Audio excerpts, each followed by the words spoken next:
What happens when a dream gets put on hold? Well, today we're going to dig into the anatomy of that very question through one of the most powerful poems in American literature, Langston Hughes's Harlem. And this, right here, is the question at the heart of it all. It's a heavy one. See, Hughes isn't just asking about one person's ambition, he's really asking about the hopes of an entire community.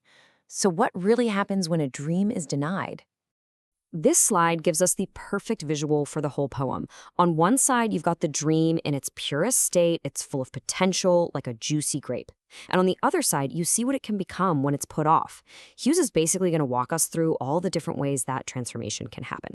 Okay, so the first place Hughes takes us is down this path of, well, of decay. We're not just talking about a dream fading away here.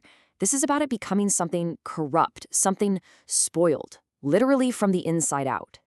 And this is probably the most famous image from the whole poem, right? The dream doesn't just vanish, it shrivels. It's this slow, quiet kind of decay. It just loses all its life, all its sweetness, until it's just this little hard, bitter reminder of what it used to be. Wow, the imagery gets way more intense here, doesn't it? A lot more painful. This isn't a passive drying up anymore. This is an active infection. It's that feeling of a wound that just won't heal, one that just keeps getting worse and worse over time. And this idea, man, it really drives the point home. The dream isn't just some abstract concept. It's like a living thing. And when you defer it, it's like getting an injury that doesn't just heal and scar over. No, it gets infected, it spreads, and it can poison the whole system. And then we get to this. This is where the decay hits this final, almost repulsive stage. The dream hasn't just faded or festered, it's dead. It has become something so rotten that it actually repels you. I mean, think about that transformation. It's so powerful. What was supposed to be nourishment, a source of life, becomes a source of decay. The dream turns into this toxic reminder of everything that could have been. All right, so now Hughes totally shifts gears. He moves away from these metaphors of active decay to explore a completely different possibility. What if the dream just becomes this heavy, crushing weight? Now, this image is a little more complex, a little harder to pin down. It suggests the dream gets this kind of brittle, sweet coating, a nice-looking exterior that's actually hiding something hardened and totally immovable underneath. And you can really see the two sides of this metaphor here. On one hand, maybe the dream is like a sweet liquid that spills and hardens into this useless, sticky mess. But on the other hand, it could be like the sap that seals a wound on a tree, a protective scar that forever marks a really deep injury. You know, this might be the most heartbreakingly simple image in the entire poem.